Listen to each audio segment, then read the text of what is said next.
Here's what actually happens in the first 6 hours of a grid collapse. The water aisle is gone. Not low. Not picked over. Gone. During Hurricane Harvey, full pallets of bottled water cleared store shelves in under 90 minutes.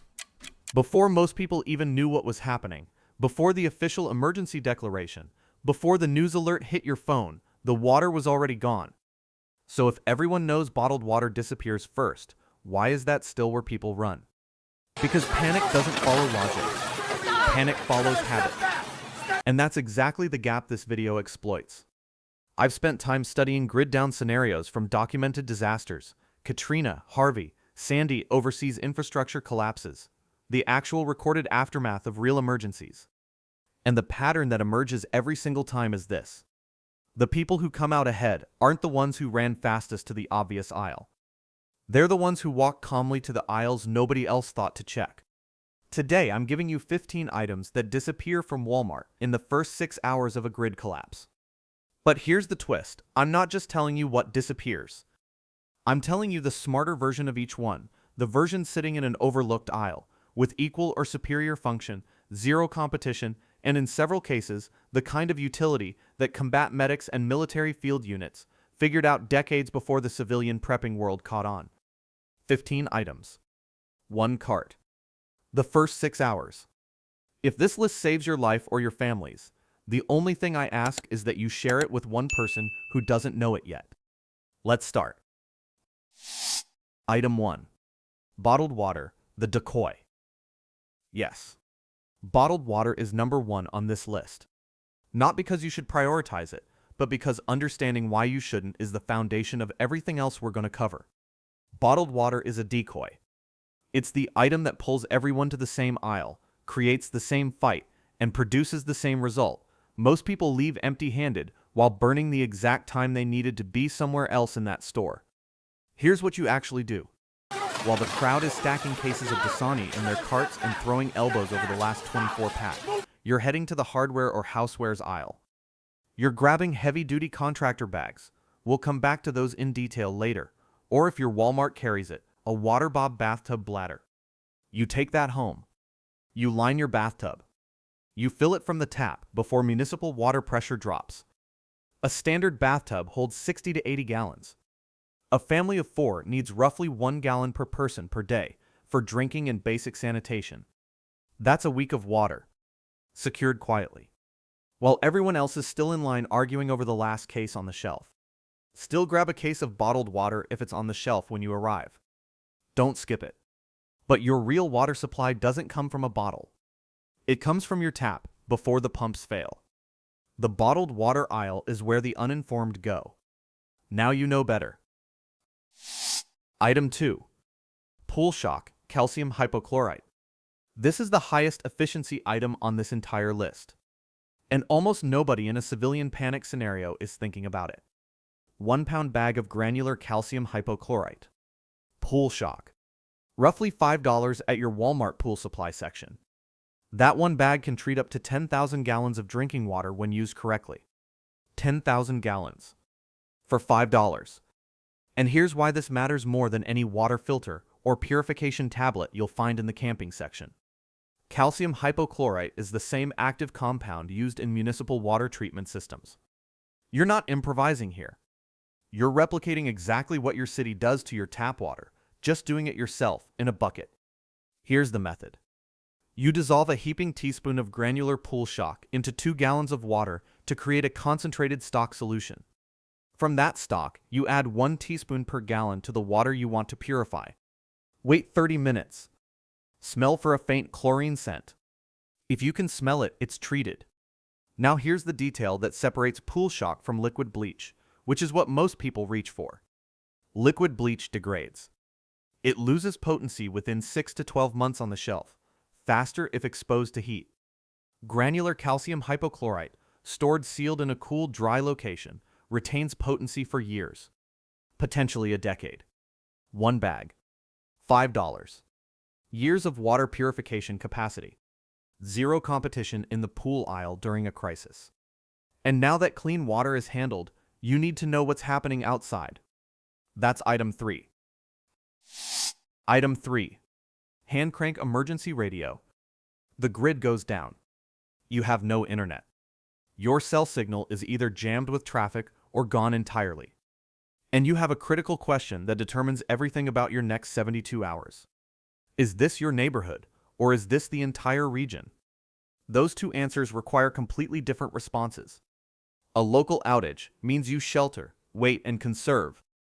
A regional grid collapse means you mobilize, move, and prepare for days to weeks without infrastructure.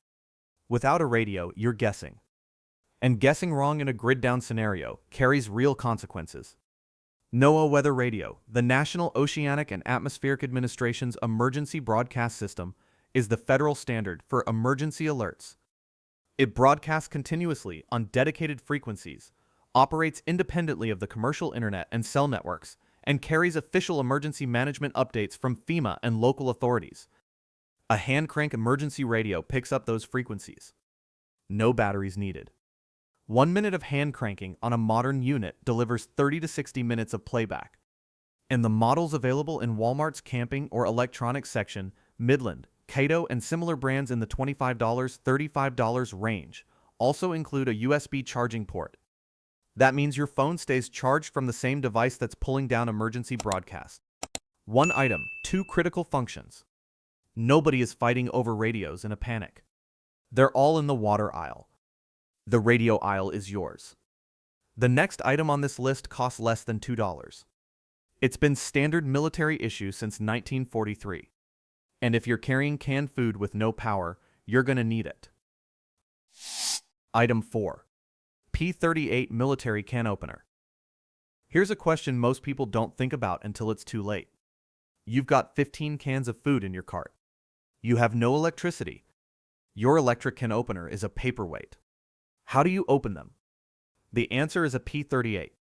The P38 is a folding military can opener that has been part of standard U.S. military field rations since 1943. It weighs less than 1 ounce. It folds flat and fits on a keychain. It opens any standard can in under 30 seconds, with no mechanical parts to fail, no batteries, no leverage required. It costs between $1 and $2 in the sporting goods or camping section of most Walmart stores. And here's what most people don't realize. During documented panic events, manual can openers disappear from the kitchen aisle quickly, but P38s, stocked in the camping or outdoor section, go almost completely untouched. Nobody associates a small piece of folded steel with a survival tool. That's your window. Grab 5 or 10 of them. Not just for yourself. A P38 in a grid-down scenario where canned food is currency becomes a barter item almost immediately. Anyone sitting on a cache of canned goods with no way to open them will trade almost anything for a solution that costs you $2 at checkout. Under $2. Fits on a keychain. Military tested for over 80 years. Now I want to shift gears for a second because the next section of this list is about energy, and most people get the entire concept fundamentally wrong. Item 5. USB rechargeable lithium batteries, folding solar panel. Everyone in that store is heading to the same battery display, the end cap. The big box of AA alkalines with the familiar brand logo. Let them have it. You're going to the electronics aisle, and you're looking for something specific. USB rechargeable lithium AA and AAA cells. Here's the difference that actually matters. A standard alkaline battery is a consumable. You use it once. The charge depletes. You throw it away and buy more. In an extended grid-down scenario, your alkaline supply is a countdown clock. The moment your last battery dies, your flashlights, radios, and medical devices go dark. USB rechargeable lithium cells are rated for 500 to 1,000 charge cycles. Pair them with a folding solar panel, available in the same electronics or camping aisle for around $20, and you have an indefinite power loop. Sun goes up, batteries charge. Sun goes down, batteries power your devices. No grid required. No resupply needed. The electronics aisle doesn't get raided in a panic. People aren't thinking past the battery display. While they're burning through their alkaline supply in 72 hours, you're recharging yours with sunlight every single morning. One purchase. Endless cycles. That's the difference between a consumable and an investment. Item 6. High-calorie overlooked foods, coconut milk and canned butter. Do not walk down the soup aisle. I'm telling you right now, tuna is gone, chili is gone, anything with a recognizable brand name on the label is gone or going. That aisle is a war zone and the spoils aren't worth the effort. Walk past it. Head to the international foods aisle and the baking section. Here's why. A can of coconut milk delivers approximately 600 calories per can. A standard can of chicken noodle soup, the thing people are fighting over 2 aisles back, delivers roughly 150. That's a 4-to-1 calorie density gap from a product that sits untouched through every documented panic event because nobody associates it with survival food. Now add canned butter from the baking section. 1 can of clarified butter or canned ghee contains over 1,600 calories. It's shelf-stable for years, unopened. It adds fat, which is the most calorie-dense macronutrient at 9 calories per gram, to any other food in your cart. Rice, beans, canned vegetables, none of them sustain you without fat. Canned butter solves that. Your body doesn't care about brand recognition. It cares about calories per ounce. The international and baking aisles are your untouched personal warehouse, while everyone else is fighting over a can of soup with a familiar label. Item 7. Propane and butane canisters, the dependency chain. Here's a dependency chain that most people never think through until it breaks them. No grid means no electric stove. No stove means you can't boil water. Can't boil water means you can't purify questionable sources. Can't purify water means the pool shock you just bought is harder to use.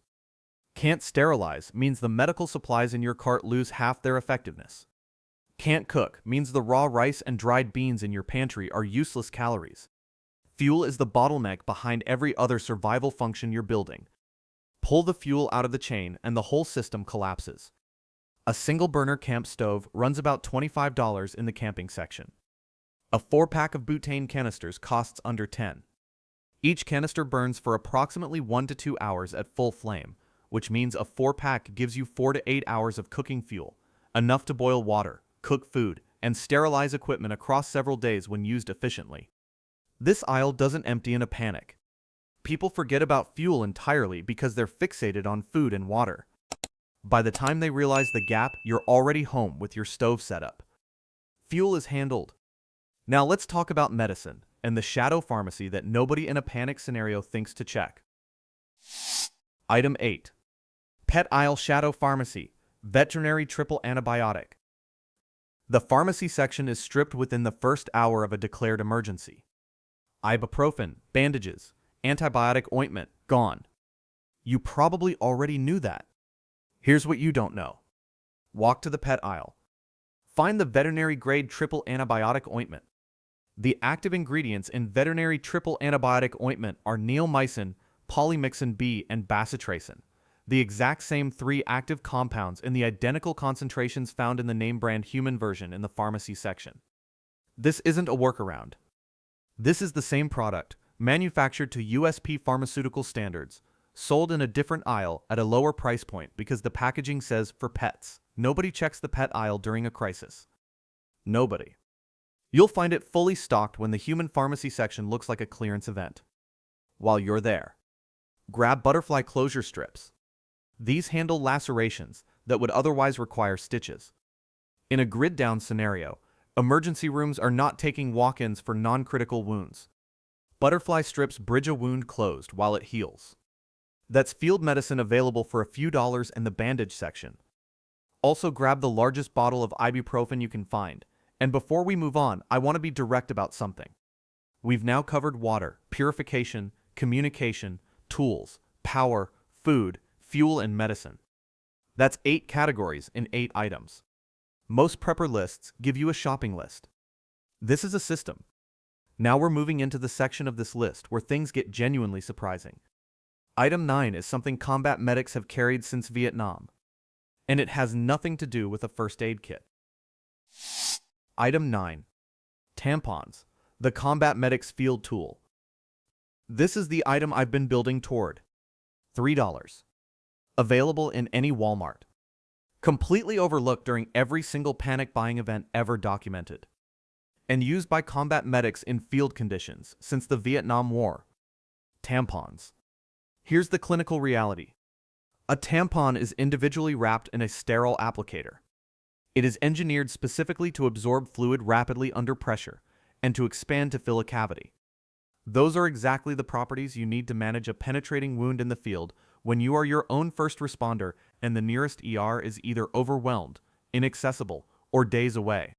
The wound packing technique, inserting an absorbent material into a puncture or cavity wound to create pressure and control bleeding, is documented in both military field medicine and civilian wilderness.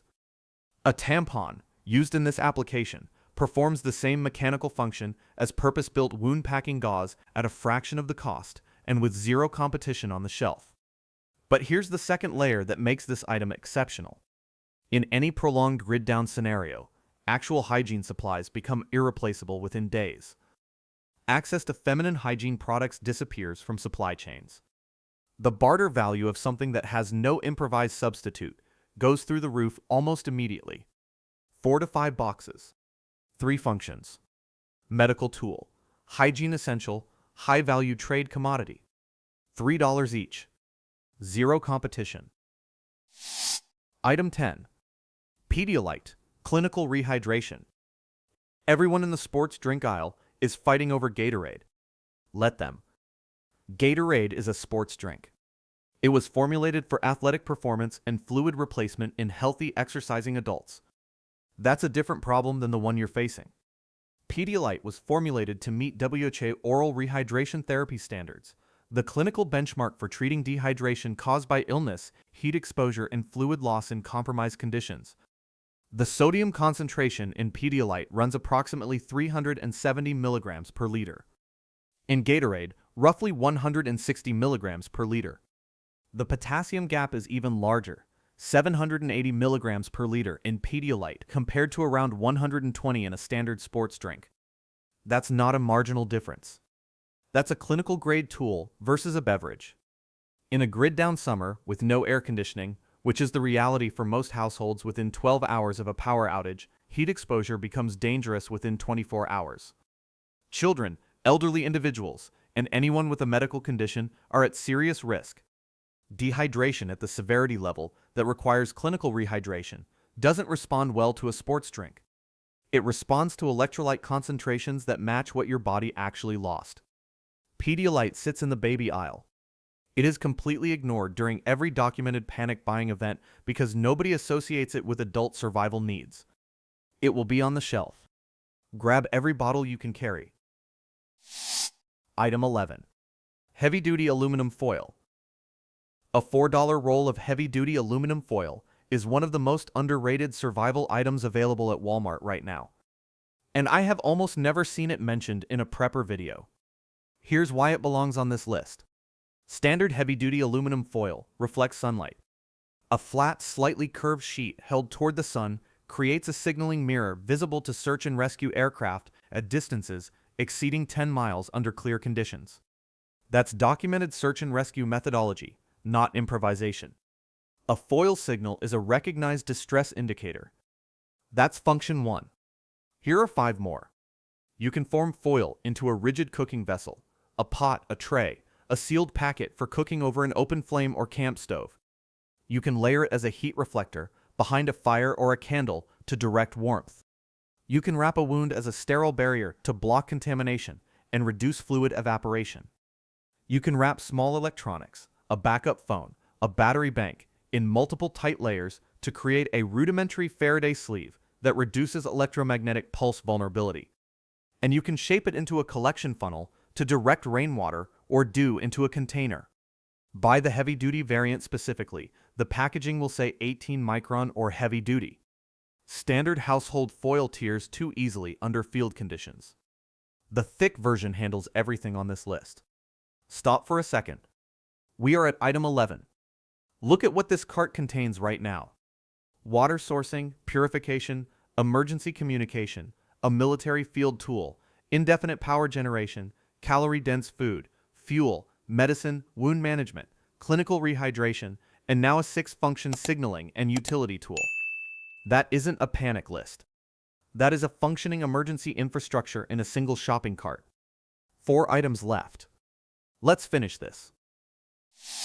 Item 12. Activated charcoal capsules.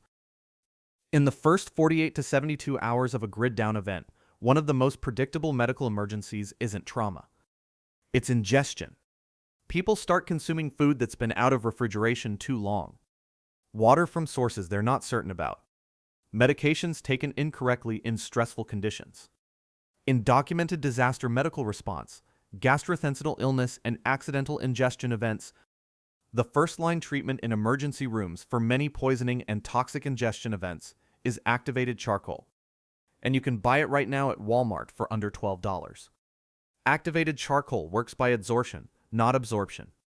The carbon structure of activated charcoal has an extraordinary surface area, between 500 and 1,500 square meters per gram of powder. 1 gram of activated charcoal has the effective surface area of multiple tennis courts at the molecular level. Toxins and contaminants bind to that surface in the GI tract before your body can absorb them into the bloodstream. This is not a substitute for emergency medical care when it's available. But in a scenario where emergency medical care is hours or days away, having a USP-grade activated charcoal supplement in your kit is the kind of preparation that most people simply do not think about.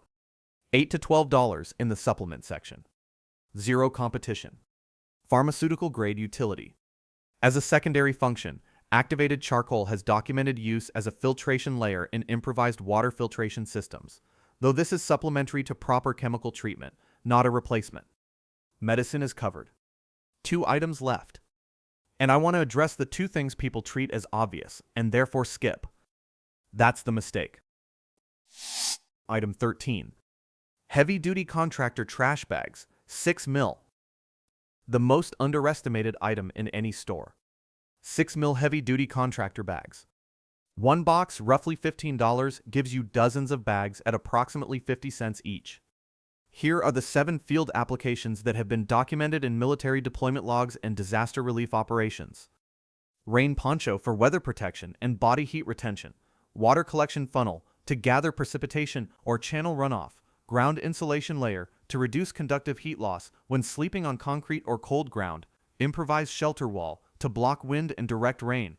Blackout curtain for open. Rational security and light discipline. Sanitation liner when plumbing fails and waste must be contained. Wound wrap vapor barrier to reduce contamination and retain moisture in a field dressing. 7 functions. 50 cents per unit. The specification matters. 6 ml thickness. Standard kitchen bags are typically 0.9 to 1.2 ml. They tear. They leak. They fail under stress. The 6 ml contractor bag handles abuse, weight, friction, sharp edges, prolonged exposure.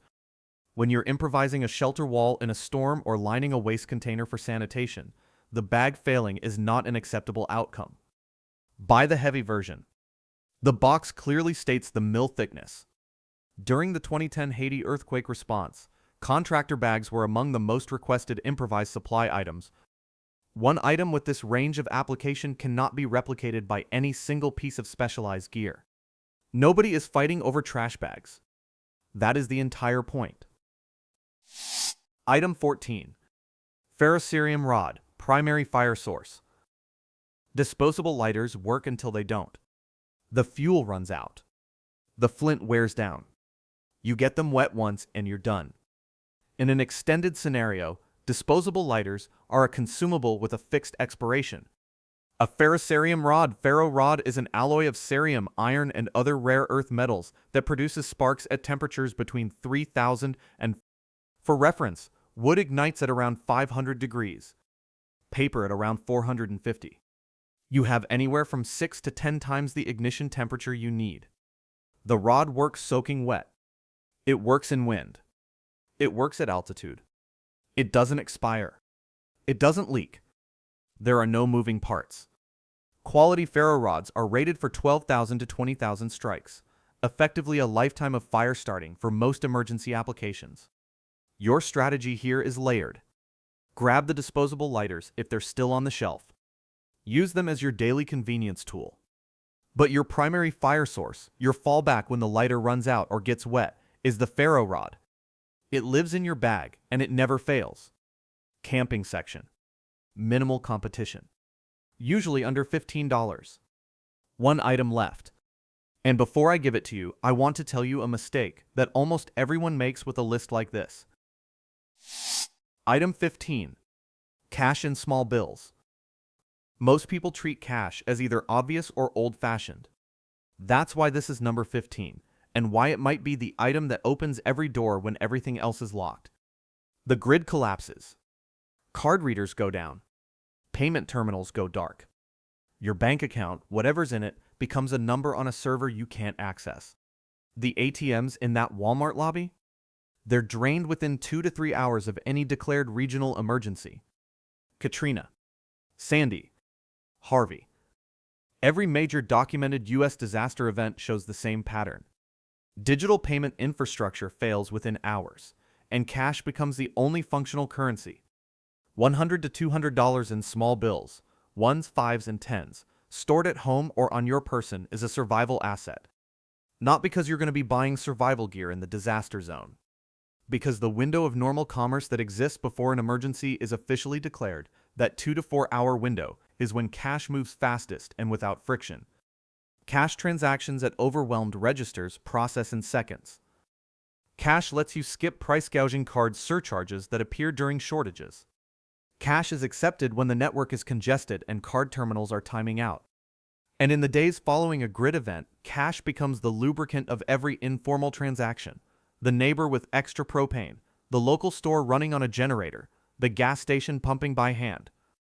If you're reading this before an emergency, your preparation step is to keep cash at home. A small amount. Accessible. In small denominations. If you're already at Walmart when the news breaks, hit the ATM in the lobby before you touch a cart. Before anything else. That window closes fast. 15 items. 1 cart. The first 6 hours. Now let me tell you the mistake most people make with a list like this, and it's the reason this information doesn't actually help most people who find it. They treat it as a panic list. They save the video. They tell themselves they'll watch it again when something happens. And then something happens, and they're in a car trying to remember whether it was pool shock or bleach, whether it was the camping aisle or the hardware aisle, and they end up doing exactly what everyone else is doing, going straight to the water aisle on instinct. This list only works as preparation, not reaction. The 6-hour window I described at the start, that window exists before the emergency is officially declared. Once the declaration goes out, you're not 6 hours behind the crowd. You're already behind. The people who come out ahead in documented disaster events are overwhelmingly the people who acted before the news confirmed what they already suspected. That means this list has one purpose: to be in your head before you need it. Not saved in a YouTube playlist. In your head. Here's what I want you to do right now. Go through this list, 15 items, and identify the 3 you don't currently have. Just 3. And this week, not next month, this week, go get those 3 things. Under $30 total if you pick smart. Most of this list is already at the store waiting for you. If you're watching this and you already have everything covered, drop a 1 in the comment. If you found something on this list you'd never considered before, drop a 0. I'm genuinely curious how many people watching this have actually thought through the pool shock, the P38, the activated charcoal. If this video was useful to you, the single most helpful thing you can do is share it with one person who isn't a prepper. Not the person who already has a bug-out bag. The person who has never thought about any of this. That's who needs it most. Subscribe if you want to stay ahead of this stuff. I cover the information gap between what mainstream sources tell you and what people with real emergency response experience actually do. And in the next video, we're going deeper. Because what we covered today is the first 6 hours. What nobody talks about is hours 7 through 72, and the decisions most people make in that window that determine everything about how they come out the other side. That one goes up next. Don't miss it.